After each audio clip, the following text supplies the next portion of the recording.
가진 것 쥐뿔도 없는 노인네. 며느리가 시어머니를 향해 손가락질하며 비아냥거렸습니다. 저희도 살아야죠. 어머니까지 책임질 여유 없다고요.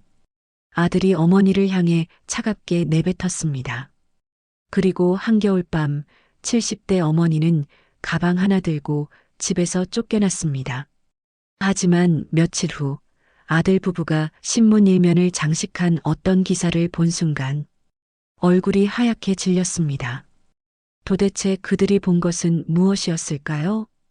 오늘도 사연 지금 시작합니다. 최민석의 아파트 거실은 온통 값비싸 보이는 가구들로 가득했습니다. 이탈리아산 가죽 소파와 독일제 원목 식탁, 그리고 벽 한쪽을 모두 차지한 대형 텔레비전까지 집안의 모든 물건이 죗값을 뽐내는 듯했죠. 하지만 그 화려함이 무색하게 집안의 공기는 얼음장처럼 차갑기만 했습니다. 부엌에서는 박복내가 구수한 된장찌개 냄새를 맡으며 마지막 간을 보고 있었어요. 일은 평생을 살아온 그녀의 손은 나무 껍질처럼 거칠었지만 국자를 쥐고 뚝배기를 접는 손길만큼은 조금의 망설임도 없이 능숙했습니다. 수진아, 저녁 다 됐다. 민석이 언제쯤 온다니? 복내가 뜨거운 뚝배기를 식탁에 조심스럽게 올리자 방에서 나온 며느리 이수진이 코를 막으며 미간을 찌푸렸습니다. 아우, 이게 무슨 냄새야? 어머니, 요즘 세상에 누가 이런 촌스러운 걸 먹어요? 수진이 소파에 몸을 던지듯 앉아 스마트폰을 켜며 배달 앱을 열었습니다. 화면을 위아래로 휙휙 넘기며 메뉴를 살피는 그녀의 얼굴에는 짜증이 가득했죠.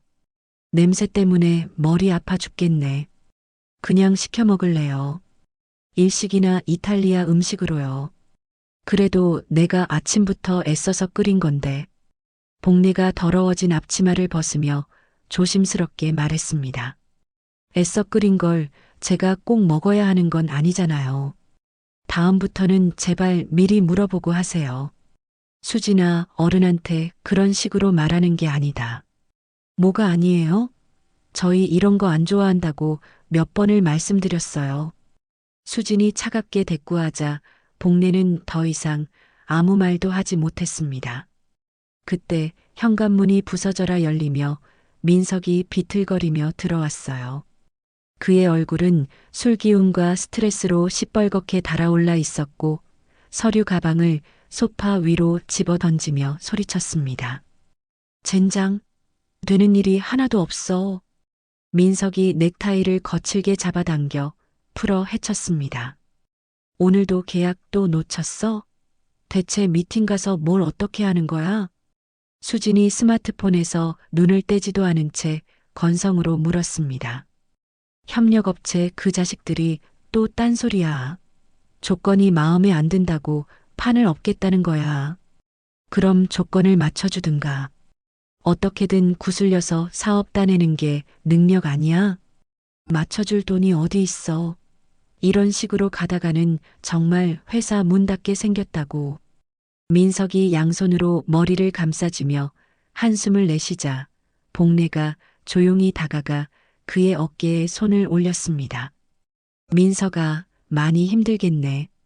속 시끄러워도 밥이라도 한술 떠라. 빠, 지금 이 상황에 밥이 넘어가요? 민석이 신경질적으로 어머니의 손을 뿌리쳤습니다. 복내가 휘청이며 한 걸음 뒤로 물러났죠. 다 어머니 때문이잖아요. 내가 다른 놈들처럼 제대로 된 뒷받침이라도 있었으면 이런 개고생은 안 했을 거 아니에요. 민석아, 애미한테 그게 무슨 말이냐? 사실이잖아요. 친구 박상현이는 아버지가 부동산으로 돈 싸들고 와서 미천 대줘가지고 지금 사업이 얼마나 잘 나가는데요. 어머니 태훈이 아시죠? 걔네 부모는 공장을 통째로 물려줘서 걱정 없이 사는데 복내는 입술을 굳게 다문 채 아들의 분노를 온몸으로 받아내고 있었습니다. 그런데 나는 맨손으로 시작해서 이게 뭐예요? 죽어라 고생만 하고 있잖아요. 어머니한테 화풀이 좀 그만해. 수진이 스마트폰으로 메뉴를 고르며 무심하게 말했습니다. 화풀이? 이게 화풀이로 보여? 사실을 말하는 거잖아. 젊었을 때 땅이라도 좀 사두시지. 아버지 돌아가시고 나서도 그냥 손 놓고 계셨잖아요. 민서가 복례의 목소리에 처음으로 힘이 들어갔습니다. 아버지 돌아가신 다음에 내가 뭘 하면서 너를 키웠는지 정말 몰라. 뭘 하셨는데요? 가게 하나 제대로 못 키우고 접으신 것 말고요. 그 가게로 널 대학까지 보냈다. 대학 보내는 게 뭐 대단한 일이에요? 요즘 세상에 누가 대학 안 가는데요? 그런 건 부모로서 당연히 해야 할 의무 아니에요? 민석이 비웃듯 말하자 복례의 손이 미세하게 떨려왔어요. 그럼 뭐예요? 어머니가 조금만 더 능력이 있으셨다면 내가 이런 고생 안 했을 거라고요. 그만해. 복례가 나지막이 중얼거렸습니다. 뭐라고요? 그만하라고 했다. 이번에는 전과 다른 목소리였습니다. 오랫동안 참아왔던 무언가가 섞여 나오는 듯한 소리였죠. 에이 몰라. 피곤해 죽겠네. 민석이 소파에 몸을 던지며 텔레비전 리모컨을 집어들었습니다. 시끄러운 뉴스 소리가 거실을 가득 채웠어요. 일식 주문할 건데 뭐 먹을래? 수진이 여전히 스마트폰 화면을 보며 물었습니다. 아무거나 시켜. 그냥 아무거나. 복례는 더 이상 그곳에 서 있지 않고 조용히 자신의 방으로 향했습니다. 삐걱거리는 문손잡이를 돌려 들어가자 작고 어두운 공간이 그녀를 맞았습니다. 침대 옆 서랍을 열고 깊숙한 곳에서 낡은 가죽 앨범을 꺼냈죠. 표지가 해져서 모서리가 말려 올라간 앨범을 무릎 위에 올렸습니다. 첫 페이지를 넘기자 빛바랜 사진 한 장이 나타났어요. 젊은 복례가 남편과 함께 종로의 작은 가게 앞에서 환하게 웃고 있었습니다. 여보, 복례가 사진 속 남편의 얼굴을 손가락으로 가만히 어루만졌습니다. 거실에서 들려오는 시끄러운 소음이 희미하게 들려왔지만 그녀는 오직 앨범 속의 행복한 추억에만 집중했습니다. 그저 조용히 지나간 날들을 되새기며 지금의 아픔을 견뎌내고 있었죠. 다음 날 거실 한가운데선 이수진이 스마트폰을 귀에 대고 꿀 떨어지는 목소리로 통화하고 있었습니다. 그녀의 손가락은 통화하는 내내 자신의 명품 가방 로고를 무의식적으로 만지고 있었죠. 응, 그럼 이번 주 토요일 어때? 우리 집에서 집들이 겸해서 다 같이 보자. 전화기 너머로 친구들의 환호성이 들려오자 수진의 입가에 만족스러운 미소가 번졌습니다. 어머, 얘 좀 봐. 뭘 사온대 됐어. 빈손으로 와도 돼. 음식이랑 술은 내가 다 준비해 놓을 거라니까. 수진이 우아하게 통화를 끊고는 부엌으로 향했습니다. 부엌에서는 박복례가 허리를 숙인 채 산더미처럼 쌓인 그릇을 닦고 있었어요. 어머니, 방금 들으셨죠? 이번 주 토요일에 제 친구들 몇 명 오기로 했어요. 복례가 고무장갑을 낀 손으로 그릇에 물기를 털며 고개를 돌렸습니다. 그래, 오랜만에 친구들 만나나 보구나. 몇 명이나 온다니? 한 6명? 7명? 아무튼 집들이니까 음식 좀 제대로 준비해 주셔야겠어요. 수진이 손가락을 꼽아가며 메뉴를 읊기 시작했습니다. 그 모습은 마치 식당에 주문을 넣는 손님 같았습니다. 일단 모둠전 푸짐하게 부치시고요. 잡채랑 갈비찜도 해야겠네요. 아, 그리고 상큼하게 먹을 나물 무침도 몇 가지. 과일도 제일 비싼 걸로 사다가 예쁘게 깎아주시고요. 알았다. 그렇게 준비하면 되겠니? 네. 아, 그리고 제일 중요한 거. 어머니. 수진이 복례의 얼굴을 똑바로 쳐다보며 말했습니다. 제 친구들 앞에서는 그냥 없는 사람처럼 조용히 부엌에만 계세요. 괜히 나와서 말 거시면 분위기 이상해지니까. 복례가 설거지를 하던 손을 그대로 멈췄습니다. 싱크대 수도꼭지에서 물이 떨어지는 소리만 들려왔습니다. 그게 대체 무슨 소리냐? 별 뜻은 아니에요. 그냥 제 손님들이니까 저랑 제 친구들끼리 편하게 놀게 해달라는 뜻이에요. 복례는 아무 대답 없이 다시 그릇을 닦기 시작했습니다. 그날은 그릇과 그릇이 부딪히는 소리가 유난히 날카롭게 들렸습니다. 토요일 오후가 되자 현관벨이 쉴 새 없이 울렸습니다. 수진의 친구들이 명품 옷과 가방으로 한껏 멋을 낸 채 거실로 들어섰어요. 어머, 수진아. 집 진짜 끝내준다. 이게 몇 평이야? 인테리어는 또 어디서 한 거래? 잡지에 나오는 집보다 더 좋아. 친구들의 감탄사가 연신 터져 나왔습니다. 그 시각 복례는 낡은 앞치마를 두르고 머리에 삼각건까지 쓴 채 부엌에서 땀을 뻘뻘 흘리고 있었습니다.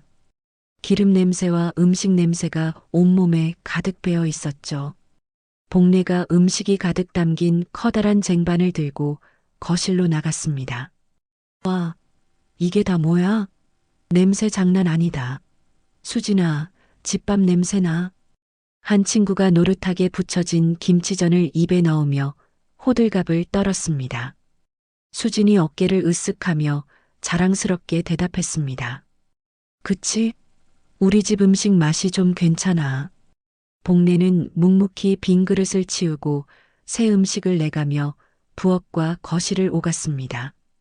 친구들은 복례를 마치 투명 인간이라도 되는 것처럼 대하며 자기들끼리 수다를 떨기 바빴죠. 수진아, 근데 저분은 누구셔? 그때 한 친구가 복례의 뒷모습을 턱짓으로 가리키며 물었습니다. 복례가 부엌으로 들어가는 것을 확인한 수진이 친구들 쪽으로 몸을 바싹 기울였습니다.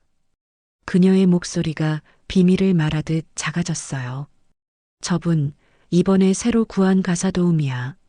어머, 진짜? 음식 너무 잘하시는데. 응. 근데 손이 좀 느려서 답답해 죽겠어. 나이가 많아서 그런가 봐. 수진이 친구들만 들으라는 듯이 속삭였습니다. 하기야, 요즘 젊은 사람 구하기가 하늘의 별 따기라잖아. 그래도 음식 솜씨는 최고다.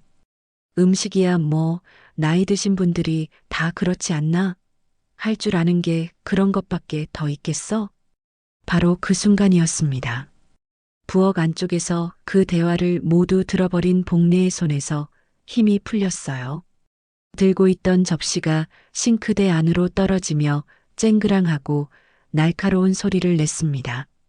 어머, 깜짝이야. 이게 무슨 소리야? 한 친구가 부엌 쪽을 돌아보며 물었습니다. 수진이 와인 잔을 흔들며 아무렇지 않게 대꾸했습니다. 아, 신경 쓰지 마. 아줌마가 그릇 깼나 보지 뭐. 복례는 가슴 한구석이 쿵 하고 내려앉는 것을 느꼈습니다. 손이 부들부들 떨려왔지만 애써 떨림을 감추며 깨진 접시 조각을 주었죠. 거실에서는 친구들의 웃음소리가 끊이지 않았습니다. 아줌마, 여기 물 좀 더 갖다 주세요. 한 친구가 부엌을 향해 큰 소리로 외쳤습니다. 복례는 아무 표정도 짓지 않으려 애쓰며 물병을 들고 거실로 나갔습니다. 마치 정말 가사도우미가 된 사람처럼 말이죠. 해가 저물고 친구들이 모두 돌아간 뒤 거실은 전쟁터처럼 어수선했습니다. 복례는 말없이 널려있는 빈 접시와 술병들을 치우기 시작했어요. 소파에 편하게 기대앉아 스마트폰을 보던 수진이 입을 열었습니다. 어머니, 오늘 고생 많으셨어요. 친구들이 음식 정말 맛있었다고 난리였어요. 복례는 대답하지 않았습니다. 그저 묵묵히 바닥에 떨어진 과자 부스러기를 쓸어 담을 뿐이었죠. 며느리의 입에서 나온 가사도우미라는 그 차가운 단어가 심장에 박힌 듯 아팠으니까요. 다음 날 최민석의 사무실은 그야말로 전쟁터 같았습니다. 아침부터 전화벨은 쉴 새 없이 울려댔고 책상 위에는 붉은 글씨로 독촉이라 쓰인 우편물들이 산더미처럼 쌓여 있었죠. 컴퓨터 화면에 떠 있는 계좌 잔고는 위태롭게 깜빡이고 있었습니다. 다시 전화벨이 날카롭게 울렸습니다. 여보세요, 대한건설입니다. 민석이 떨리는 손으로 수화기를 들며 말했습니다. 아, 최 사장. 약속한 날짜가 한참 지났는데 대체 자재 대금은 언제 줄 거요? 전화기 너머로 들려오는 거친 목소리에 민석의 등줄기에 식은땀이 흘렀습니다. 죄송합니다. 정말 죄송합니다. 며칠만 더 시간을 주시면 어떻게든. 시간? 우리가 자선사업가인 줄 알아? 내일까지 입금 안 되면 계약 파기하고 공장으로 찾아갈 테니 그런 줄 아죠? 쾅! 하는 소리와 함께 전화가 끊어졌습니다. 민석이 수화기를 내려놓기 무섭게 또 다른 전화가 울렸어요. 민석 사장, 우리 태평양 물산인데 더는 못 기다려. 오늘 중으로 해결 안 되면 거래 끊는 거야, 알았어? 연이어 끊어지는 전화를 보며 민석의 얼굴이 하얗게 질렸습니다. 그때 사무실 문이 열리며 직원이 굳은 얼굴로 들어왔습니다. 사장님, 방금 은행에서 연락 왔는데 대출 연장이 어렵다고 합니다. 뭐? 그게 무슨 소리야? 민석이 의자에서 벌떡 일어났습니다. 담보 가치가 떨어져서 추가 대출은 어림도 없다고 그렇게 통보해 왔습니다. 그럼 우린 이제 어떡하라고. 민석이 양손으로 머리를 감싸 쥐고 의자에 주저앉았습니다. 직원이 차마 입이 떨어지지 않는다는 듯 머뭇거리다 말했습니다. 그리고 직원들이 월급은 언제 나오냐고 자꾸 묻습니다. 월급. 민석이 텅 빈 눈으로 허탈한 웃음을 지었습니다. 나도 이제 빈털털이야. 방법이 없어. 다 끝났다고. 민석이 책상을 주먹으로 쿵 하고 내리쳤습니다. 책상 위의 서류들이 힘없이 흩어져 바닥으로 떨어졌죠. 그날 밤 민석은 술에 흠뻑 취해 비틀거리며 집으로 향했습니다. 밤 11시가 훌쩍 넘은 시간이었어요. 현관 비밀번호를 누르는 손가락이 몇 번이나 미끄러지고 나서야 겨우 문이 열렸습니다. 거실에서 텔레비전을 보고 있던 수진이 고개를 돌렸습니다. 왜 이렇게 늦었어? 어우, 술 냄새 좀 봐. 아주 그냥. 시끄러워. 민석이 현관에서 구두를 벗어 던지며 소리쳤습니다. 가죽 구두 한 짝이 벽에 부딪혀 쿵 하는 소리를 냈습니다. 당신 지금 왜 그래? 회사에서 또 무슨 일 있었어? 수진이 놀라 자리에서 일어났습니다. 무슨 일이냐고? 다 망했어. 아주 완전히 쫄딱 망했다고. 민석이 거실로 비틀거리며 들어오자 소리를 듣고 방에서 나온 복례가 걱정스럽게 물었습니다. 민석아, 이게 무슨 일이냐? 어머니는 그냥 들어가세요. 민석이 손을 휘휘 내저으며 소리쳤습니다. 그는 이성을 잃은 짐승처럼 거실을 이리저리 돌아다녔습니다. 계약은 다 날아가고 돈줄은 다 막히고 은행에서는 대출도 안 해준다잖아. 그래서 어쩌겠다는 건데. 수진이 불안한 얼굴로 묻자 민석이 옆에 있던 소파 쿠션을 집어 바닥에 던졌습니다. 뭘 어떡해. 다 끝이라고. 그는 소파 옆에 놓인 화분을 발로 걷어찼습니다. 화분이 넘어지며 시커먼 흙이 거실 바닥 사방으로 튀었습니다. 아, 미쳤어. 민석아. 복례가 놀라서 다가왔습니다. 그 순간 민석이 복례를 향해 손가락질하며 악을 썼습니다. 다 어머니 때문이야. 뭐가 또 내 때문이냐? 애초에 어머니가 제대로 된 미천이라도 쥐어줬으면 내가 이 고생 안 했을 거 아니야. 민석이 텔레비전 선반 위에 있던 리모컨을 집어 벽에 던졌습니다. 리모컨이 쨍그랑 소리를 내며 산산조각 났습니다. 나는 맨손으로, 정말 맨손으로 시작해서 이 꼴이 된 거잖아. 그렇다고 집안 물건을 이렇게 다 때려 부수면 어떡해. 수진이 울상이 되어 외쳤지만 민석의 귀에는 들리지 않았죠. 그는 식탁 위에 있던 접시들을 팔로 한 번에 쓸어버렸습니다. 하얀 접시들이 바닥에 떨어지며 날카로운 파열음을 냈습니다. 어머니가 조금만 더 능력이 있었더라면, 조금만 더 멀리 내다봤더라면, 그만해라, 민석아. 제발. 복례가 떨리는 목소리로 말했습니다. 왜 그만해요? 내가 친구들한테 얼마나 무시당하는지 알아요? 뒷배도 없이 사업한다고. 민석이 벽에 걸린 가족사진 액자를 떼어내 바닥으로 집어던졌습니다. 액자 유리가 박살나며 사진 속 웃고 있는 가족의 얼굴 위로 금이 갔습니다. 복례는 그 모습을 보며 눈물을 글썽였습니다. 하지만 아무 말도 하지 않았습니다. 그저 깨진 유리 조각처럼 흩어진 아들의 분노를 온몸으로 맞으며 조용히 눈물만 흘리고 있었죠. 네, 알겠습니다. 거실은 전쟁의 폐허와도 같았습니다. 깨진 유리 조각과 흙더미 사이에서 최민석이 어린아이처럼 끄끄대며 흐느끼고 있었죠. 그 모습을 지켜보던 이수진이 차갑게 질린 얼굴로 입술을 꽉 깨물었습니다. 이제 다 끝났어. 정말로 다 끝이야. 민석이 양손으로 얼굴을 가린 채 넋두리를 늘어놓았습니다. 수진이 팔짱을 낀 채 바닥에 주저앉은 남편을 경멸하듯 내려다보며 말했습니다. 그만 좀 해. 그렇게 울고 있으면 빚이 갚아져? 당장 다음 달 카드값은 어쩔 건데. 그럼 나더러 어쩌라고. 해결이 안 되니까 이러는 거 아니야. 민석이 바닥을 주먹으로 내리치며 소리쳤습니다. 그때 박복례가 조용히 다가가 깨진 화분 조각들을 맨손으로 줍기 시작했습니다. 아들의 분노가 남긴 날카로운 상처를 어머니는 말없이 거두고 있었어요.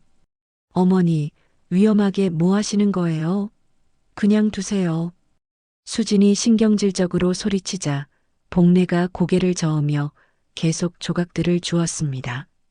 수진은 답답하다는 듯 거실을 서성이다가 문득 뭔가를 결심한 듯 복례를 노려봤습니다. 어머니, 그 목소리에는 방금 전과는 다른 칼날 같은 냉정함이 서려 있었습니다. 저희 이제 어머니랑 같이 못 살겠어요. 뭐라고? 깨진 조각을 줍던 복례의 손이 허공에서 멈췄습니다. 민석 역시 놀란 눈으로 수진을 쳐다봤죠. 어머니를 내보내자고? 지금 당장? 그래, 당장. 아시잖아요. 저희 이제 길바닥에 나앉게 생긴 빈털터리인 거. 어머니까지 책임질 여유 저희한텐 없다고요. 수진의 말에 민석의 눈빛이 흔들렸습니다. 그는 잠시 고민하더니 이내 고개를 끄덕였습니다. 아들의 눈은 순식간에 비겁한 현실주의자의 것으로 변해 있었어요. 하긴 우리가 지금 누구 챙길 처지가 아니지. 어머니라도 어디 나가 계시면 당장 우리 부담은 더니까. 당신 말이 맞아. 복례는 두 사람의 대화를 들으며 들고 있던 쓰레기통을 바닥에 내려놓았습니다. 그럼 내가 나가면 되는 거냐? 그녀의 목소리는 놀랍도록 담담했죠. 그 말이 끝나기 무섭게 수진이 망설임 없이 복례의 방으로 향했습니다. 그녀는 복례의 낡은 옷장을 열어 옷가지들을 되는 대로 꺼내 바닥에 던지기 시작했어요. 이런 낡아빠진 옷들은 다 버려도 되겠네. 수진이 혼잣말을 하며 낡은 가방에 옷을 마구잡이로 쑤셔 넣었습니다. 복례가 방문 앞에 서서 그 모습을 가만히 지켜보고 있었습니다. 비켜라. 내 짐은 내가 싼다. 복례가 조용히 말하며 방으로 들어와 수진을 밀어냈습니다. 그녀는 서랍 가장 깊숙한 곳에서 낡은 사진첩 하나를 꺼내 구겨진 옷가지들 위에 소중히 올려놓았습니다. 민석이 방문에 기댄 채 그 모습을 못마땅한 얼굴로 지켜봤습니다. 어머니, 뭘 그렇게 꾸물거리세요? 이왕 이렇게 된 거 빨리 챙겨서 나가시는 게 저희도 마음이 편합니다. 밖에서는 살을 애는 듯한 겨울바람이 울부짖고 있었습니다. 창문 너머로는 한방눈이 미친 듯이 흩날리고 있었죠. 복내가 마지막 옷가지를 넣고 가방에 지퍼를 끝까지 올렸습니다. 그리고는 망설임 없이 현관으로 향했어요. 어머니, 저희도 살아야죠. 이 상황 이해하시죠? 민석이 눈을 피하며 변명처럼 말했습니다. 수지는 팔짱을 낀 채 마치 귀찮은 손님을 배웅하듯 서 있었죠. 이제 그만 나가보세요. 저희도 피곤하네요. 복례는 아무 대답 없이 현관문 손잡이에 손을 올렸습니다. 미련 따위는 조금도 보이지 않았어요. 찬바람이 문틈으로 거세게 불어들어와 복례의 머리카락을 흩날렸습니다. 쿵! 육중한 현관문이 닫히는 소리가 복례의 등 뒤에 비수처럼 박혔습니다. 차가운 복도에 그녀가 홀로 남았어요. 손에는 낡은 가방 하나뿐이었습니다. 하지만 그녀의 눈은 울고 있지 않았습니다. 오히려 그 눈동자 안에서 얼음장처럼 차갑고 서늘한 빛이 스쳐 지나갔죠. 복례는 잠시 닫힌 문을 바라보더니 이내 몸을 돌렸습니다. 그녀의 발걸음은 막다른 길에 몰린 패배자의 것이 아니었습니다. 오히려 새로운 길을 향해 나아가는 사람처럼 놀랍도록 단단하고 또렷했으니까요. 아파트 단지를 벗어난 박복례의 발걸음은 망설임이 없었습니다. 살을 애는 듯한 겨울바람이 그녀의 얇은 외투를 파고들었지만 그녀는 조금도 움츠러들지 않았죠. 골목 끝 희미한 불빛을 내는 낡은 공중전화 부스가 보였습니다. 복례가 부스 문을 열고 들어가 들고 있던 낡은 가방을 바닥에 내려놓았습니다. 그녀는 외투 안쪽 주머니에서 손때 묻은 작은 가죽 수첩을 꺼냈습니다. 모서리는 닳아 있었고 표면에는 수십 년의 세월이 고스란히 새겨져 있었어요. 복례가 수첩의 특정 페이지를 찾아 떨림 없는 손길로 번호를 하나씩 꾹꾹 눌렀습니다. 몇 번의 통화 연결음이 울리더니 수화기 너머에서 젊은 남자의 목소리가 들려왔습니다. 여보세요? 김비서 맞는가? 복례의 입에서 나온 것은 나약한 노인의 목소리가 아니었습니다. 낮고 힘있으며 듣는 이를 압도하는 듯한 목소리였죠. 전화기 너머로 잠시 숨막히는 침묵이 흘렀습니다. 회장님이십니까?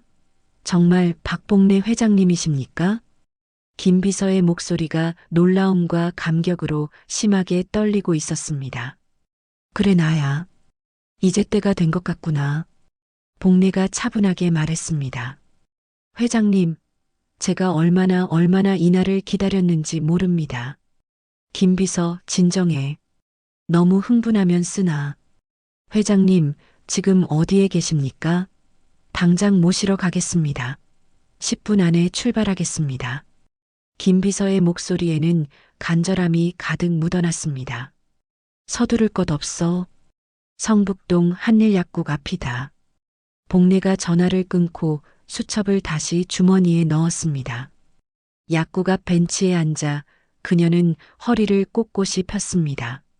지나가는 이들은 그저 짐가방 하나 든 초라한 노인으로 봤을 뿐이었죠. 그 누구도 그녀가 한때 대한민국 경제를 쥐고 흔들었던 철의 여인, 명성그룹 박복례 회장이라는 사실을 상상조차 하지 못했습니다. 정확히 20분 뒤 도로 저편에서 검은색 대형 세단 한 대가 미끄러지듯 다가왔습니다. 차량은 소리 없이 그녀 앞에 멈춰 섰어요. 운전석에서 말끔한 정장 차림의 50대 남자가 황급히 내렸습니다. 회장님, 김비서가 복례를 보자마자 눈물을 글썽이며 달려왔습니다. 김비서, 복례가 자리에서 일어나며 그를 바라봤습니다. 회장님, 무려 20년입니다. 20년 만에 이렇게 다시 뵙게 되다니. 김비서가 감격에 겨워 말을 잇지 못했습니다. 자네도 많이 늙었네. 나도 많이 늙었지? 복례가 김비서의 머리에 희끗희끗 내린 서리를 보며 희미하게 웃었습니다. 그런 말씀 마십시오. 회장님께서는 조금도 변치 않으셨습니다. 김비서가 그녀의 낡은 가방을 두 손으로 공손히 받아들며 차 문을 열었습니다. 복례가 차에 올라타자 바깥 세상의 칼바람은 거짓말처럼 사라지고 따뜻한 온기가 그녀를 감쌌습니다. 김비서가 운전석에 앉으며 백미러로 복례를 바라봤습니다.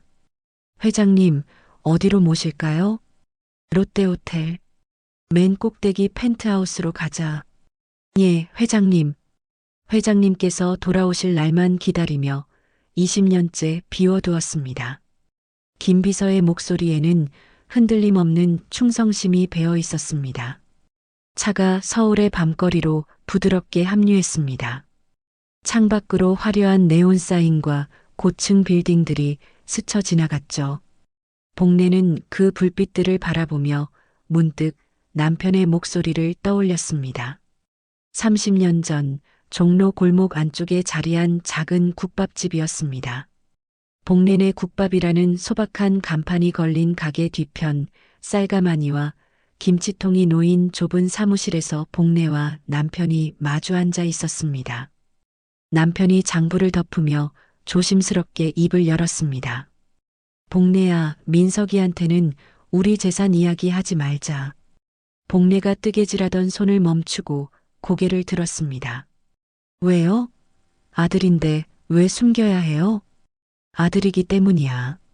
남편이 창밖 골목길을 바라보며 말을 이었습니다. 지금 우리가 부동산 투자로 꽤 벌어들이고 있지만 그 아이는 모르는 게 좋겠어. 그래도 언젠가는 알게 될 텐데. 물론 알게 되겠지. 하지만 지금이 아니야. 남편이 복례의 손을 잡으며 진지하게 말했습니다. 민석이가 스스로 설 수 있을 때까지는 우리가 가난한 국밥집 주인인 줄 알고 살았으면 해. 왜 그래야 하는 거예요? 돈에 기대지 않고 자기 힘으로 살아가는 법을 배워야 하거든. 복례가 의아한 표정을 지었습니다. 그런데 우리가 힘들게 번 돈인데 아들이 편하게 살면 안 되나요? 편하게 사는 게 문제가 아니야. 의존하게 되는 게 문제지. 남편이 일어나 작은 금고를 열며 말했습니다. 여기 있는 돈으로 민석이 학비는 충분히 될 수 있어. 하지만 그 이상은 주면 안 돼. 그 이상이라면? 용돈, 사업자금, 그런 것들 말이야. 그런 건 자기가 벌어서 써야 해. 복례가 고개를 갸우뚱했습니다. 그럼 우리가 이렇게 부자인 걸 언제까지 숨기자는 거예요? 민석이가 진짜 어른이 될 때까지. 돈이 없어도 당당하게 살 수 있을 때까지. 남편이 복례 앞에 앉으며 단호하게 말했습니다. 만약 내가 먼저 죽거든 약속해줘. 민석이가 스스로 설 때까지는 절대 도와주지 말라고. 여보, 약속해줘, 복례야. 이건 정말 중요한 일이야. 복례가 한참을 망설이다가 고개를 끄덕였습니다. 알겠어요. 약속할게요. 남편이 안도의 미소를 지었습니다. 고마워. 그 아이가 진짜 성숙한 사람이 되길 바라는 마음이야. 기억 속에서 남편의 목소리가 멀어져 갔습니다. 여보, 당신이 왜 그런 이야기를 했는지 이제 알겠어요. 복례가 창밖의 야경에서 시선을 거두며 쓸쓸하게 미소 지었습니다. 남편의 유언을 지키느라 30년을 참아왔지만 결국 아들은 그토록 바라던 어른이 되지 못했습니다. 회장님, 그동안 아드님은? 김비서가 조심스럽게 물었습니다. 그 아이 얘기는 나중에. 지금은 별로 하고 싶지 않아서. 복례의 목소리에서 온기가 순식간에 사라졌습니다. 죄송합니다, 회장님. 차가 롯데호텔 정문에 도착하자 대기하고 있던 호텔 지배인이 달려 나와 문을 열었습니다. 모든 직원이 허리를 90도로 숙여 그녀를 맞이했죠. 박 회장님 기다리고 있었습니다. 복례가 고개를 끄덕이며 로비로 들어섰습니다. 전용 엘리베이터의 숫자가 올라갈수록 복례의 표정은 부드러운 할머니에서 차가운 기업 총수의 얼굴로 시시각각 변해갔습니다.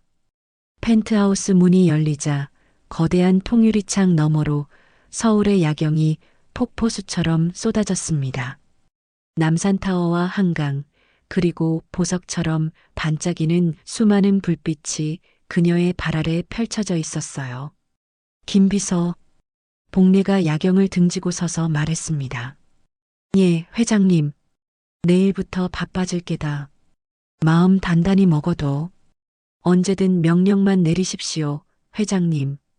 김비서가 깊이 고개를 숙이고 조용히 물러났습니다. 펜트하우스에 홀로 남은 복례가 천천히 유리창 앞으로 다가갔습니다. 그녀의 등 뒤로 지난 시간 초라했던 어둠이 물러나고 있었습니다. 그리고 그 앞에는 그녀가 되찾아야 할 서울의 밤이 발 아래 눈부시게 펼쳐져 있었죠. 다음 날 아침 8시 정각 펜트하우스 현관벨이 울렸습니다. 김비서가 문을 열자 최고급 장비들로 무장한 3명의 여성이 들어섰죠. 맨 앞에 선 중년 여성이 허리를 깊이 숙이며 인사했습니다. 회장님을 모시러 왔습니다. 김비서가 침실 쪽으로 향해 문을 두드렸습니다. 회장님, 스타일리스트 팀이 도착했습니다. 들여보내. 방 안에서 나지막하지만 힘 있는 목소리가 들려왔습니다. 팀이 침실로 들어서자 복례는 이미 흰색 실크 가운을 걸친 채 거울 앞에 앉아 있었습니다. 어제 아들의 집에서 쫓겨나던 초라한 노인의 모습은 온데간데 없었죠. 회장님, 20년 만에 다시 뵙습니다. 팀장이 감격스러운 얼굴로 말했습니다. 그래, 김 팀장이 내 머리를 처음 만져줬을 때가 엊그제 같은데. 세월 한번 빠르네. 오늘도 최고의 영광으로 생각하고 모시겠습니다.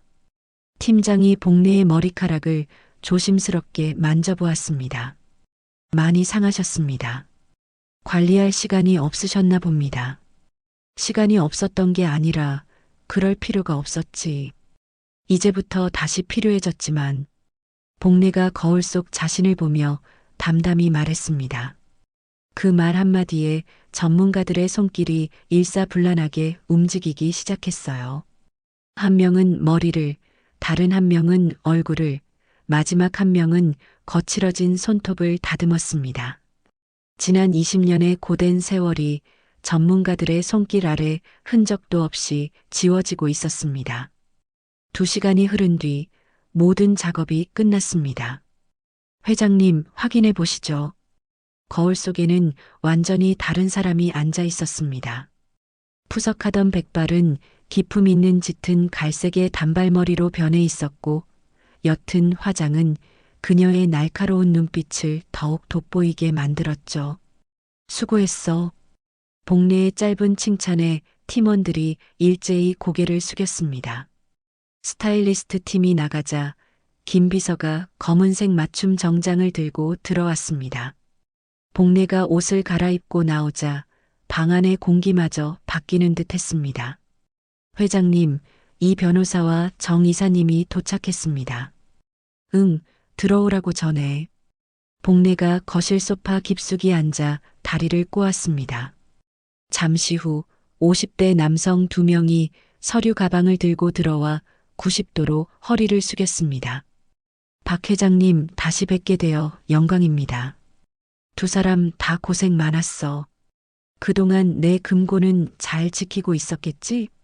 복례가 농담처럼 말했지만 2 사람의 얼굴은 긴장으로 굳어 있었습니다. 이 변호사가 서류 가방에서 두꺼운 파일을 꺼냈습니다. 회장님께서 맡기신 종로 일대 부동산 자산은 현재 시가총액 약 470억 원으로 평가됩니다. 은행 예금과 주식은 예금 80억 원, 그리고 주식 및 펀드 자산이 150억 원입니다. 현재까지 총 자산은 698억 원입니다. 평범한 사람은 평생 만져보지도 못할 액수였지만 복례는 눈 하나 깜짝하지 않았어요. 그녀는 김 비서가 따라준 차를 한 모금 마시며 말했습니다. 그게 전부인가? 20년 동안 고작 그 정도밖에 못 불렸어? 죄송합니다, 회장님. 두 사람의 얼굴이 하얗게 질렸습니다. 복례가 피식 웃으며 자리에서 일어나 창가로 걸어갔습니다. 농담이야. 이만하면 잘 지켜준 거지. 월 임대 수입은 얼마나 들어오나? 매달 세금을 제하고 약 15억 원 정도 들어오고 있습니다. 연 180억이라 쓸만하겠군. 복례가 서울 시내를 내려다보며 말했습니다. 그런데 회장님, 앞으로의 계획이 어떻게 되시는지 여쭤봐도 되겠습니까? 정 이사가 조심스럽게 물었습니다. 복례가 천천히 뒤돌아서며 두 사람을 바라봤습니다. 그녀의 눈빛에는 과거의 카리스마가 불꽃처럼 되살아나 있었습니다. 이제 진짜 일을 시작해야지. 진짜 일이라고 하시면 재단을 세우는 일, 명성 장학재단으로. 장학재단 말씀이십니까? 그래. 돈 없어서 공부 못하는 아이들, 끼니 걱정하는 노인들, 내가 다 돌봐줄 거야. 복례의 목소리에 강한 확신이 담겨 있었죠. 얼마 정도 규모를 생각하고 계십니까? 일단 100억부터 시작하지. 예, 100억 원이요? 정 이사가 놀라 되물었습니다. 복례가 소파에 다시 앉으며 서늘하게 말했습니다. 왜? 부족해? 아닙니다. 회장님, 충분하고도 남습니다. 돈은 쌓아두라고 있는 게 아니야. 사람을 위해 써야 진짜 돈이지. 그리고 기자회견도 준비해. 기자회견까지 말입니까? 그래.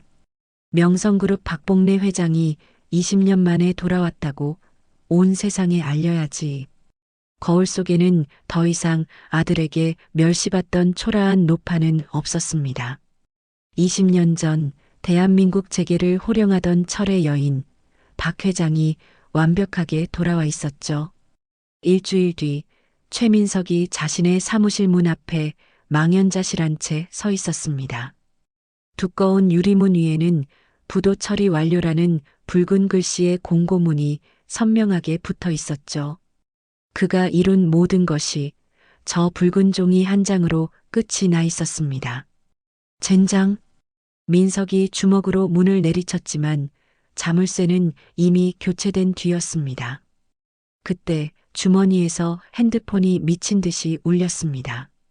수진이었어요. 여보, 당신 어디야? 지금 집에 큰일 났어. 수진의 목소리는 거의 비명에 가까웠습니다. 무슨 일인데 또? 집에 빨간 딱지 붙었어. 법원에서 사람들이 와서 온 집안에 차 앞 딱지를 붙이고 갔다고. 뭐라고?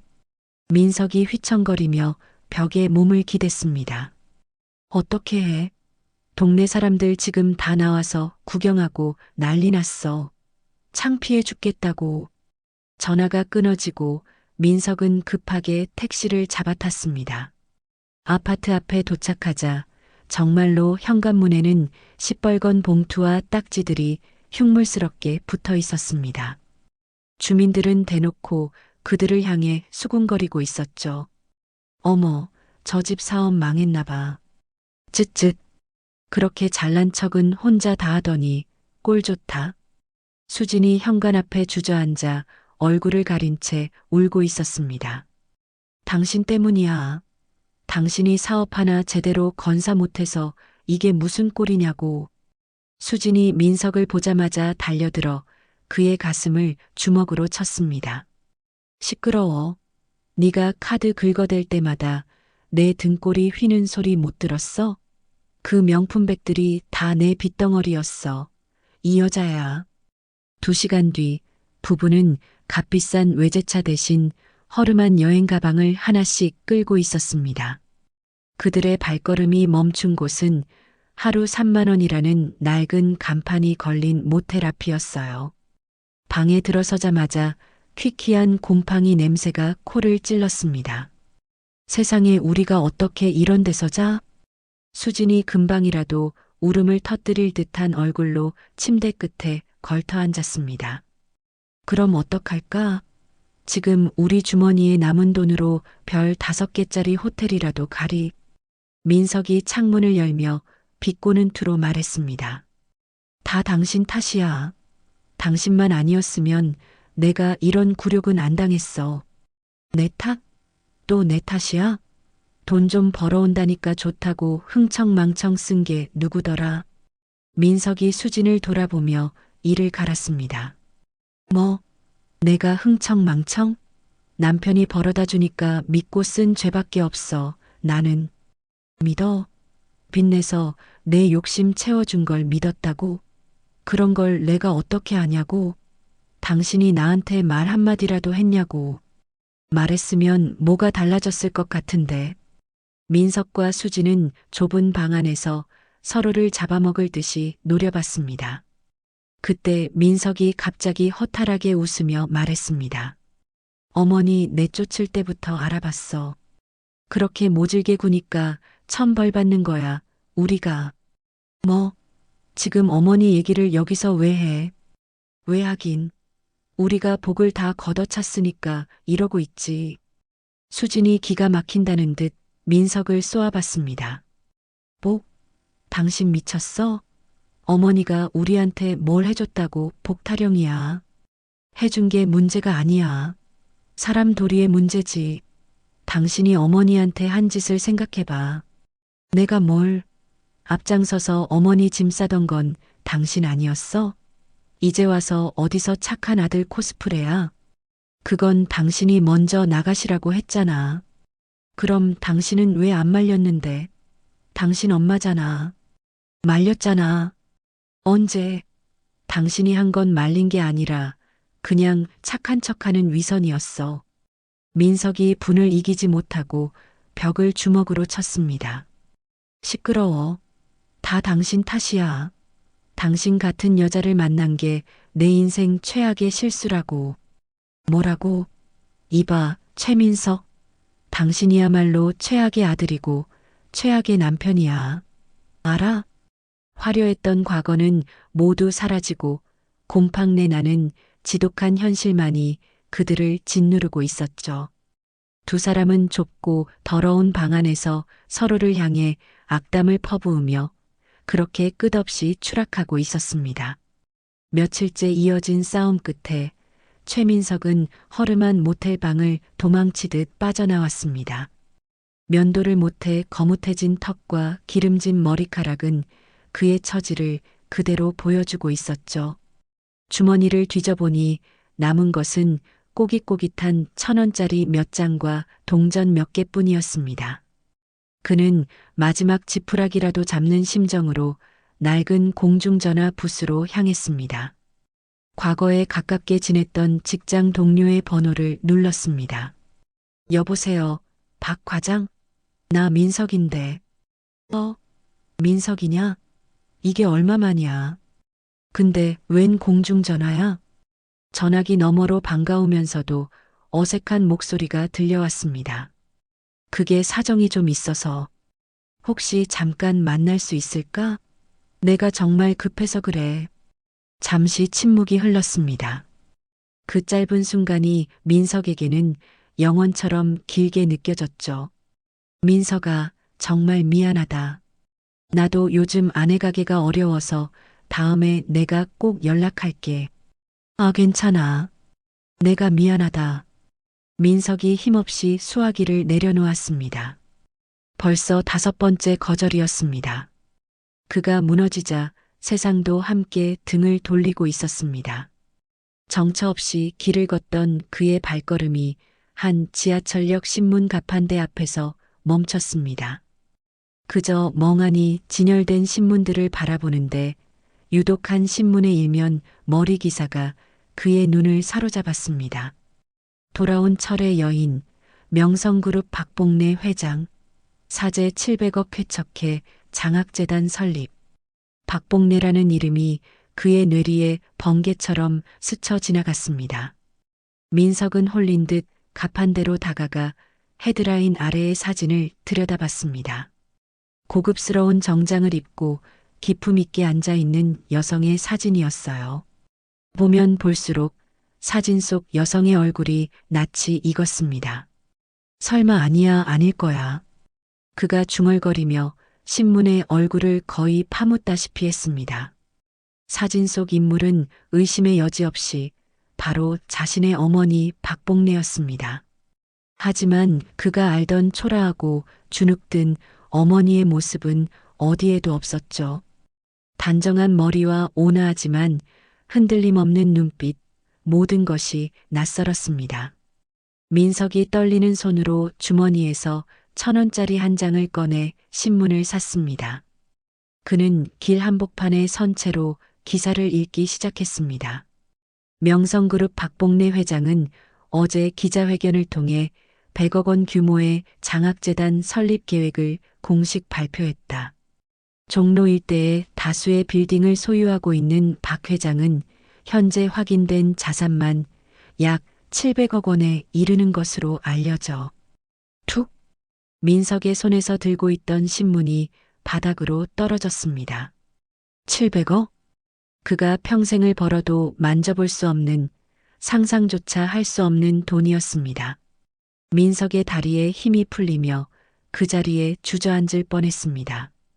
그가 하찮게 여기고 한겨울밤에 짐짝처럼 내쫓았던 어머니가 바로 그 거부였다는 사실을 믿을 수가 없었죠. 주머니에서 핸드폰을 꺼내 수진에게 전화했습니다. 왜 또 전화야? 돈이라도 구해왔어? 수진의 날카로운 목소리가 들려왔습니다. 수진아, 당신 지금 빨리 나와봐. 무슨 소리야 또?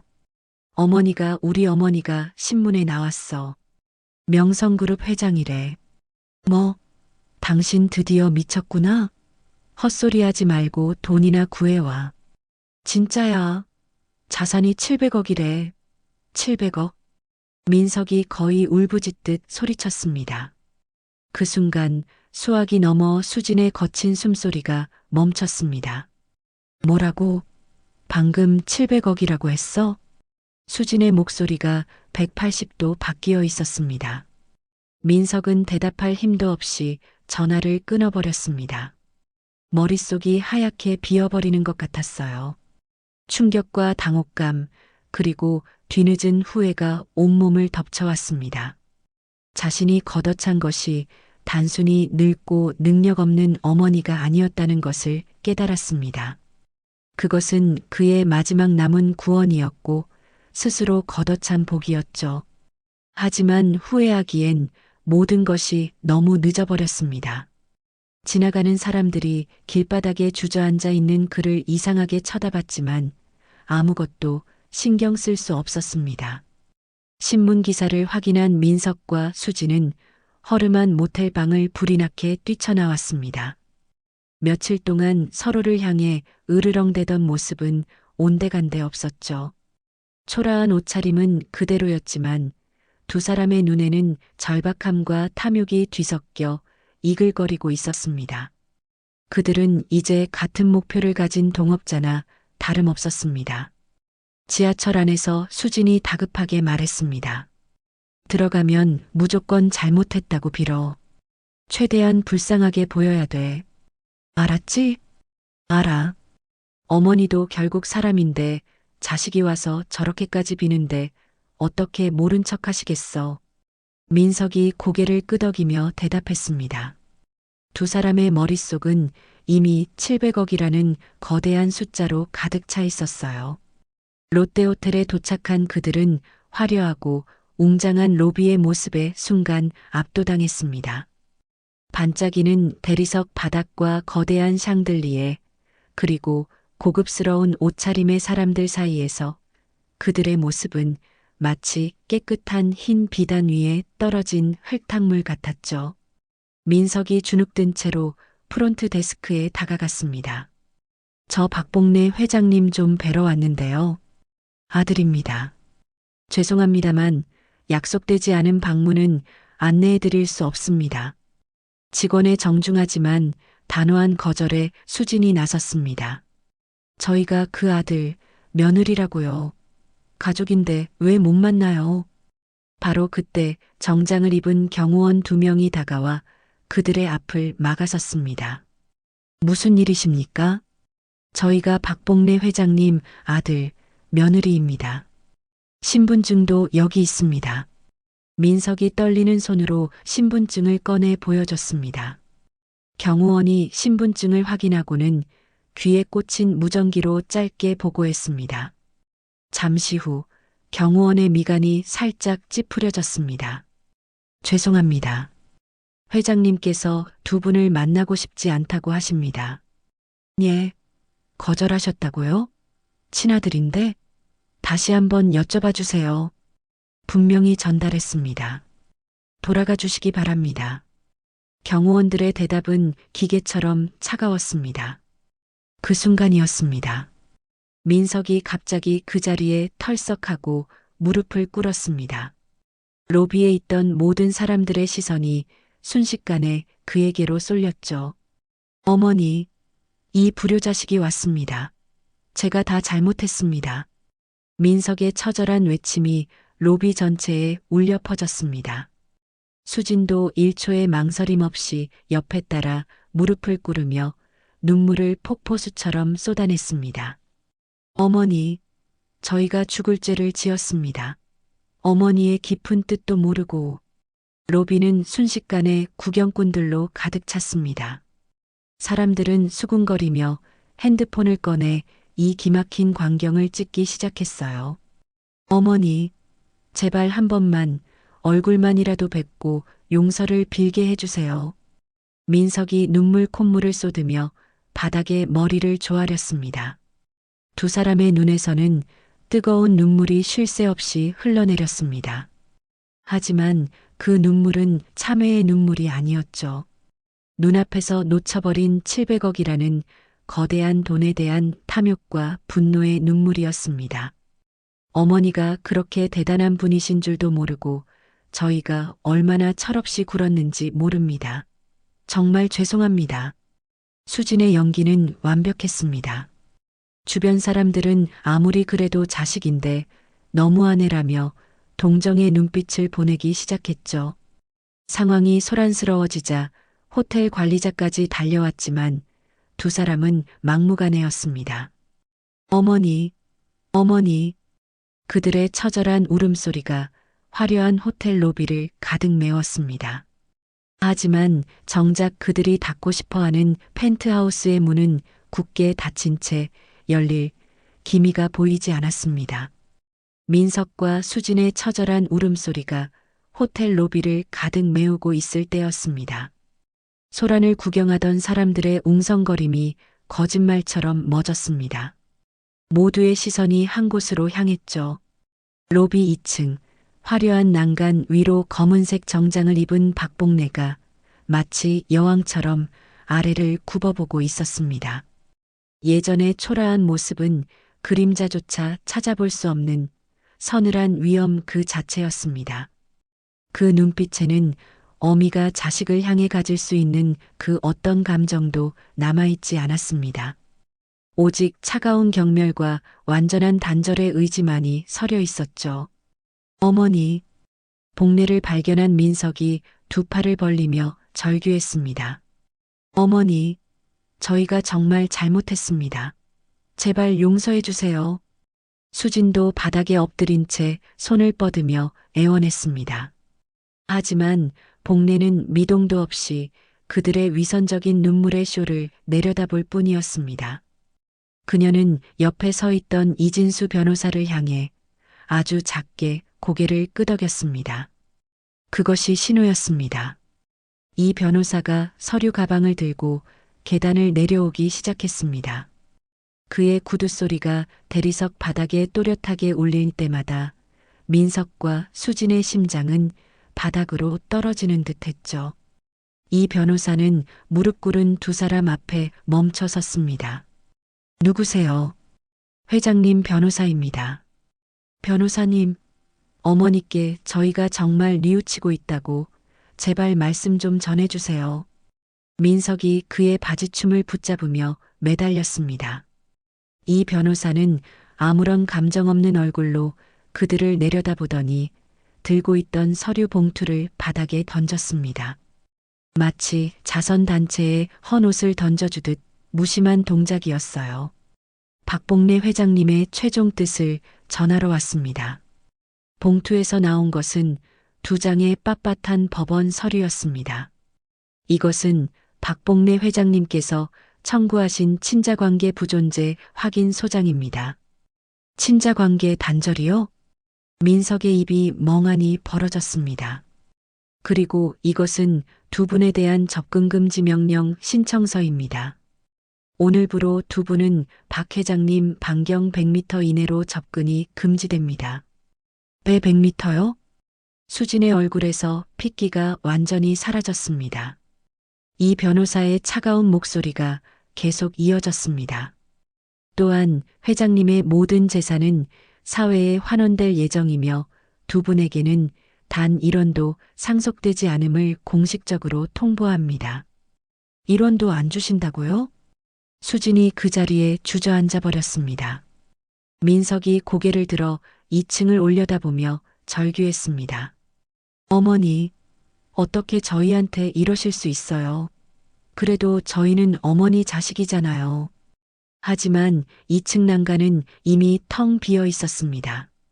복례는 아들의 마지막 절규를 들을 가치조차 없다는 듯 이미 자리를 뜬 뒤였죠. 이 변호사가 마지막으로 입을 열었습니다. 그의 목소리는 얼음보다 차가웠습니다. 회장님께서는 2분을 어제부로 이미 고인이 된 자식으로 여기고 계십니다. 다시는 찾아오지 마십시오. 이 변호사는 그 말을 끝으로 돌아섰습니다. 경호원들이 길을 열었고 그는 아무 일도 없었다는 듯 유유히 사라졌습니다. 로비에는 다시 어색한 정적이 흘렀습니다. 사람들의 동정심은 이제 노골적인 조롱과 구경거리로 바뀌어 있었죠. 민석이 떨리는 손으로 바닥에 떨어진 서류를 주워들었습니다. 친자관계 단절이라는 글자가 눈앞에서 아른거렸습니다. 정말 끝인가 봐. 민석의 입에서 허탈한 웃음이 터져 나왔습니다. 이제 우리 진짜 어떻게 살아? 수진의 목소리는 신라처럼 떨리고 있었어요. 2 사람이 비틀거리며 호텔을 나섰습니다.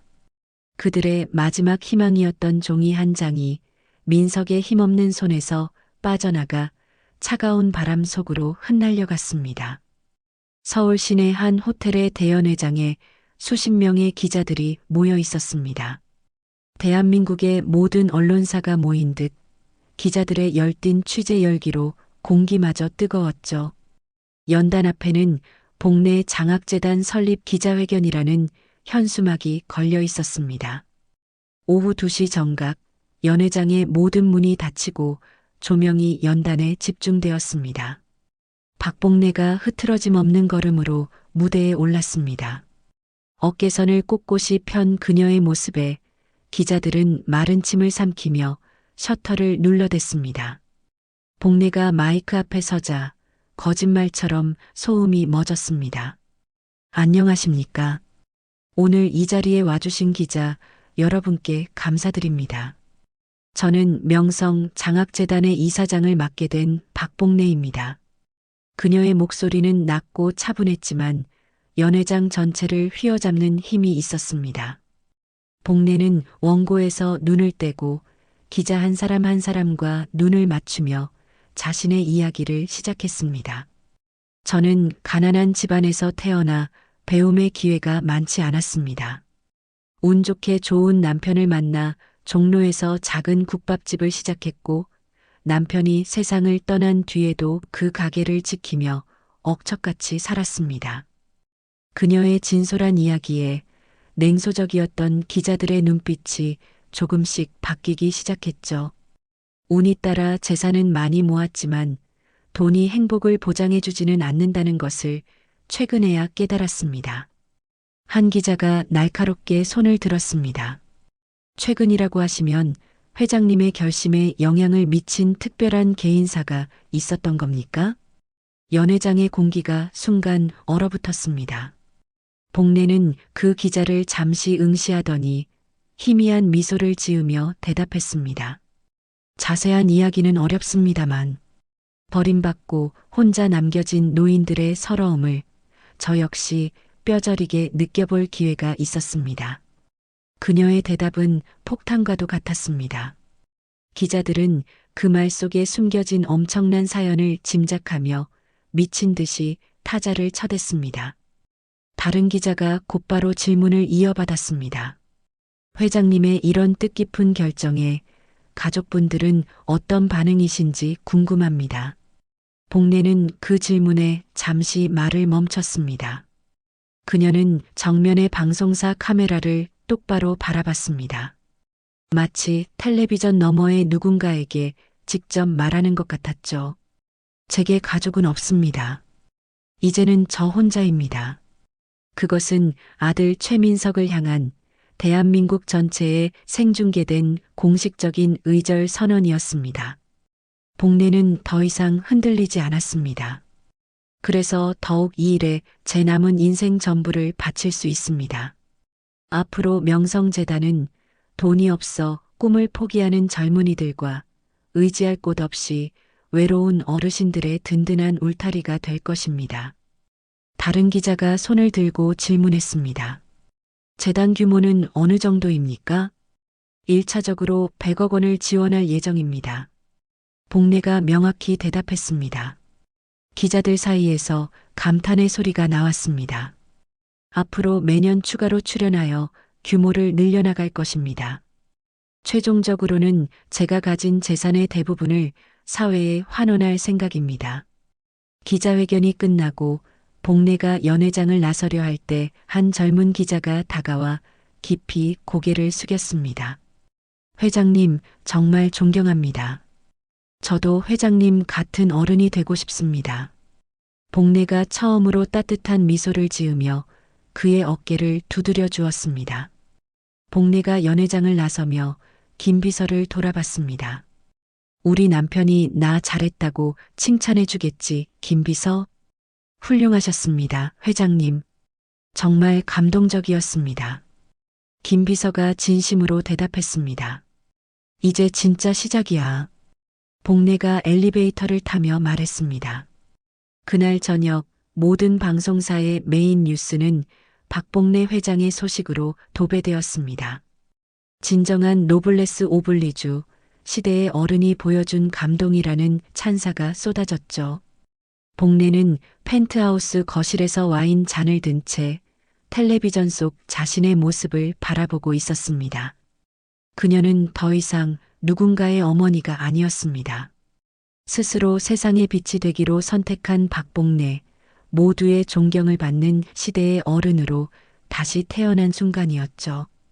그날 저녁 복례는 와인 잔을 입술에 가져가며 창밖의 서울 야경을 바라봤습니다. 반짝이는 불빛들이 마치 별처럼 아름다웠습니다. 하지만 그 화려한 불빛들이 닿지 않는 곳도 있었습니다. 가로등 불빛조차 제대로 닿지 않는 어둡고 축축한 골목길, 음식물 쓰레기통에서 흘러나온 악취와 눅눅한 곰팡내가 뒤섞여 숨을 막히게 했습니다.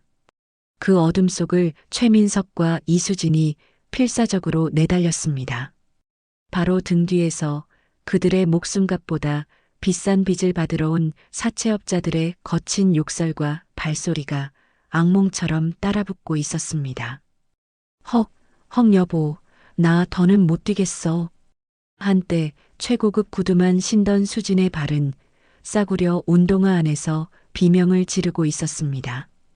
그녀의 폐는 터질 듯이 뜨거웠고 옆구리는 칼로 찌르는 듯한 통증으로 뒤틀렸어요. 뛰기나 해. 잡히면 우리 둘 다 장기라도 팔아야 돼.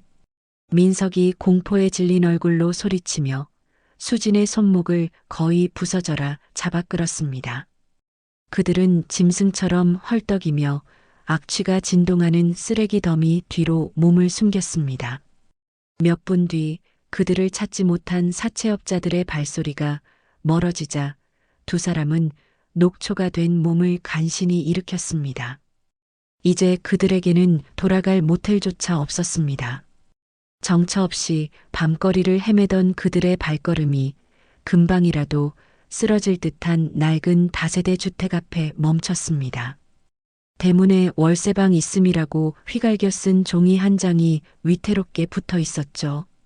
잠옷바람으로 나온 집주인은 벌레 보듯 그들을 위아래로 훑어보았습니다. 이 시간에 방을 구해? 행색을 보니 보증금은 어림도 없겠고 한 달치 선불 20만 원. 싫으면 가든가. 민석이 주머니에 남은 마지막 쌈짓돈을 탈탈 털어 집주인의 손에 쥐어주었습니다. 그들이 안내받은 곳은 건물 가장 구석진 햇빛 한 줌 들지 않을 것 같은 옥탑방 바로 아래 쪽방이었습니다. 문을 열자마자 퀴퀴한 곰팡내가 코를 찔렀고 천장 구석에는 거미줄이 쳐져 있었습니다. 누렇게 변색된 벽지는 곳곳이 찢어져 시멘트 벽이 그대로 드러나 있었고 바닥에는 차가운 장판이 깔려 있었죠. 한때 수억 원짜리 소파에 앉아 와인을 마시던 부부의 새로운 보금자리였습니다. 세상에 이게 사람 사는 방이야? 짐승 우리도 이것보단 낫겠다. 수진이 금방이라도 울음을 터뜨릴 듯한 얼굴로 말했습니다. 지금 우리가 찬물 더운 물 가릴 때야? 여기서라도 쫓겨나지 않은 걸 다행으로 알아. 민석은 대꾸할 힘도 없이 먼지 쌓인 바닥에 그대로 주저앉았습니다. 그때 수진의 배에서 꼬르륵 하는 소리가 처량하게 울렸습니다. 민석이 남은 동전을 챙겨 비척비척 밖으로 나갔습니다. 그가 편의점에서 사온 것은 컵라면 2개와 삼각김밥 하나가 전부였습니다. 두 사람은 차가운 장판 바닥에 마주 앉아 낡은 전기포트로 물을 끓였습니다. 한때 수억 원짜리 식탁에서 최고급 요리를 먹던 부부의 저녁 식사였죠. 아무 말 없이 딱딱하게 굳은 삼각김밥을 반으로 나눠 씹고 있을 때였습니다. 아래층에서 희미하게 텔레비전 뉴스 소리가 들려왔습니다. 어제 명성 장학재단 설립을 공식 발표한 박봉래 회장은 우리 사회에 큰 울림을 주었습니다. 박봉래라는 이름이 방 안의 무거운 공기를 칼날처럼 베고 들어왔습니다. 민석과 수진의 젓가락질이 동시에 허공에서 멈췄습니다. 두 사람은 홀린 듯이 1층으로 내려가 집주인 방에 열린 문틈으로 시선을 고정했습니다. 작고 오래된 텔레비전 화면 속에는 눈부신 조명을 받으며 연설하는 어머니의 모습이 나오고 있었죠. 돈이 없다는 이유로 젊은이들이 꿈을 포기하지 않도록 자식들에게 버림받고 홀로 남겨진 어르신들의 눈물을 닦아드리는 것이 제 마지막 소임입니다. 어머니의 목소리가 텔레비전을 통해 단호하게 울려 퍼졌습니다. 그 순간 러닝셔츠 바람으로 뉴스를 보던 집주인이 혀를 차며 중얼거렸습니다. 참 대단한 양반이야. 700억을 사회에 내놓는다니. 자식들은 얼마나 좋을까. 저런 분이 진짜 어른이지, 어른. 민석과 수지는 그 말을 듣는 순간 온몸의 피가 거꾸로 솟는 듯한 충격을 받았습니다. 텔레비전 화면 속 어머니는 세상의 빛이 되어가고 있었지만 현실의 아들 부부는 가장 어둡고 차가운 구석에서 썩어가고 있었습니다. 두 사람은 아무 말 없이 자신들의 방으로 돌아왔습니다. 수진이 바닥에 털썩 주저앉으며 마른 눈물을 터뜨렸습니다. 우리가 대체 무슨 짓을 한 거지?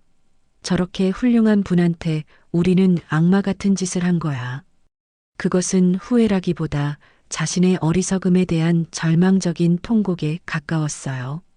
민석은 대답할 힘도 없이 벽에 머리를 기댄 채 허탈하게 웃었습니다. 두 사람의 눈앞에는 김이 빠져 불어 터지고 기름이 허옇게 굳어버린 라면이 놓여 있었습니다. 마치 그들의 처참한 인생을 보여주는 것 같았죠. 이제 와서 후회하면 뭐가 달라져. 이미 우리 같은 자식은 없다고 세상에 소리쳤는데 다 끝났어. 민석이 식어버린 라면 용기를 벽에 집어던졌습니다. 국물이 누런 벽지를 타고 처량하게 흘러내렸습니다. 바깥 세상의 불빛과 웃음소리는 그들이 갇힌 절망의 동굴까지 닿지 않았습니다. 좁고 차가운 방 안에는 오직 식어버린 후회만이 유령처럼 떠다니고 있었죠.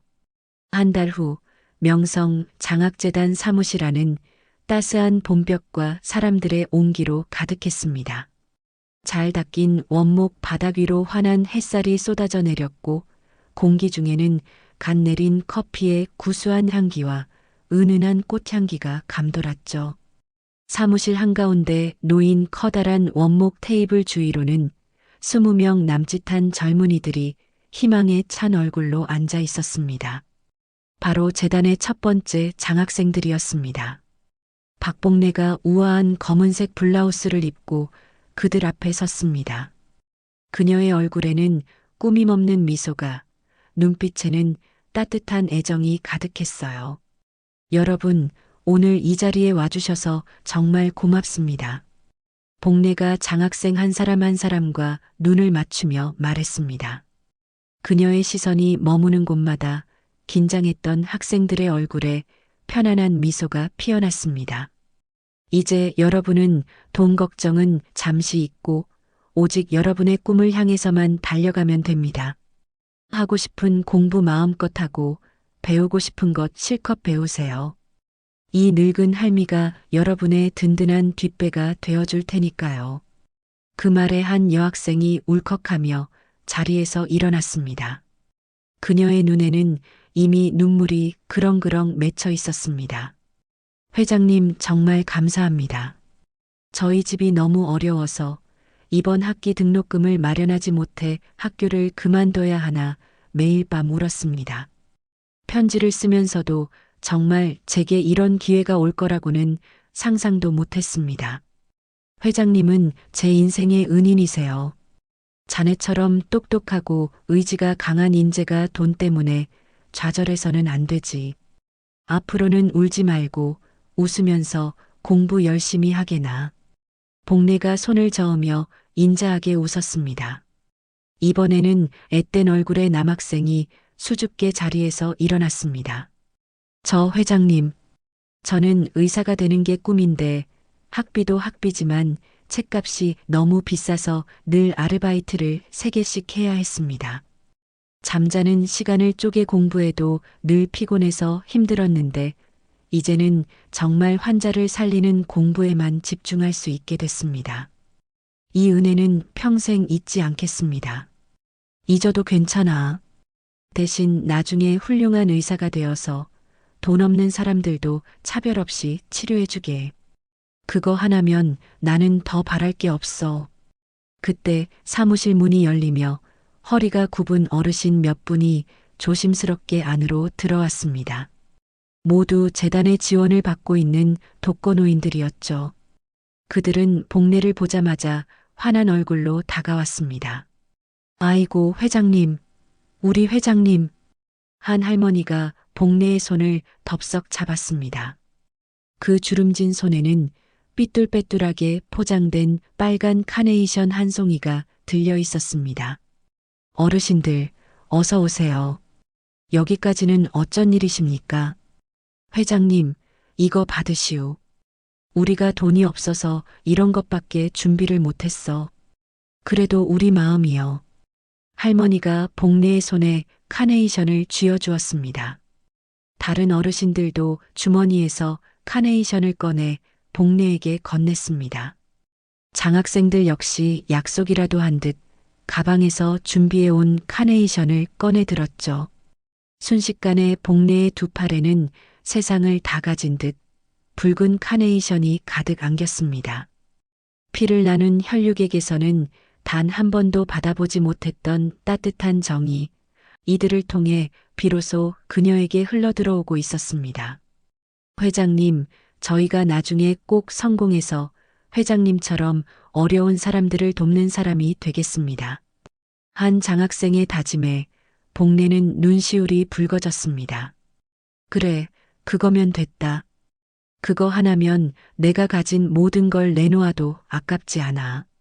사무실 안은 감사와 희망, 그리고 따뜻한 사랑으로 가득 차 있었습니다. 하지만 바로 그 시각 서울의 가장 후미진 달동네 낡은 다세대 주택의 단칸방에서는 전혀 다른 풍경이 펼쳐지고 있었습니다. 최민석이 곰팡이가 핀 차가운 바닥에 누워 거미줄이 쳐진 천장을 멍하니 바라보고 있었죠. 이수진은 벽을 향해 등을 돌린 채 새우처럼 몸을 웅크리고 있었습니다. 방 안은 두 사람의 무거운 침묵으로 가득 차 숨쉬는 것조차 고통스러웠습니다. 민석의 눈가에서 뜨거운 눈물 한 방울이 소리 없이 흘러내렸습니다. 그의 머릿속에서는 영화처럼 지나간 날들이 끊임없이 재생되고 있었습니다. 어머니 때문에 이 모양이야. 라고 악을 쓰던 자신의 추악한 모습, 가게 하나 제대로 못 키우고 접으신 것 말고 뭘 하셨냐며 어머니의 인생을 통째로 무시했던 잔인한 말들이 심장을 파고들었습니다. 그 하찮아 보이던 가게가 700억 제국의 씨앗이었다는 사실을 그는 이제야 알게 된 것이었죠. 수진 역시 낡고 축축한 베개에 얼굴을 묻은 채 소리 없는 울음을 삼켰습니다. 요즘 세상에 누가 이런 촌스러운 걸 먹어요? 라며 어머니의 정성을 무시했던 순간 가사도움이라며 어머니의 존재를 지워버렸던 기억이 떠올라 온몸이 부서지는 듯 아팠습니다. 그 모든 것이 자신이 그토록 멸시했던 시어머니의 돈으로 누렸던 사치였다는 사실이 이제 와서야 지독한 치욕으로 다가왔습니다. 창문 틈으로 스며드는 차가운 밤바람이 그들의 남루한 옷가지를 파고들었습니다. 민석의 입술이 미세하게 움직였지만 어떤 소리도 나오지 않았습니다. 어머니, 그 세 글자를 그는 속으로만 수천 번, 수만 번 되뇌고 있었죠. 두 사람 사이의 거리는 한 뼘도 되지 않았지만 그들의 마음은 지구 반대편보다 더 멀리 떨어져 있었습니다. 복례의 사무실에는 웃음소리가 끊이지 않았지만 그 온기는 결코 이 차갑고 어두운 절망의 방까지 닿을 수 없었습니다. 그들의 후회는 닿을 곳 없이 차가운 방 안을 맴돌다 결국 그들 자신을 갉아먹는 독이 되어가고 있었죠. 오늘 이야기 어떠셨나요?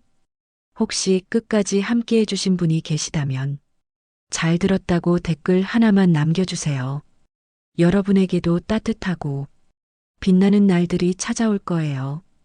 구독과 좋아요는 다음 이야기를 이어가는 큰 힘이 됩니다. 지금까지 오늘도 사연이었습니다. 더 깊고 따뜻한 이야기로 다시 찾아뵐게요. 편안한 하루 보내세요.